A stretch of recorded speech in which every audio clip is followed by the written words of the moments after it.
Защо искам да бъда кмет на младост? Защото се чувствам подготвен да бъда кмет. Подготвен означава да знам, че кмета няма работно време и почивни дни. Да знам, че всеки ден имам приемен ден и телефонът ми винаги е включен. Да изслушвам проблемите на хората и да взимам решение. Да нося отговорност. Подготвен означава още да познавам проблемите на района и начините за тяхното разрешаване. Подготвен да не давам обещания, а да започвам нещата и да ги довършвам до край.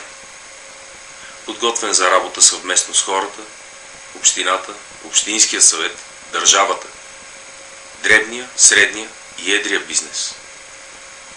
За работа в областта на публично-частното партньорство. За работа по привличане на финансов ресурс от европейските фондове. Защо точно на младост? Защото обичам младост. Това е моят квартал.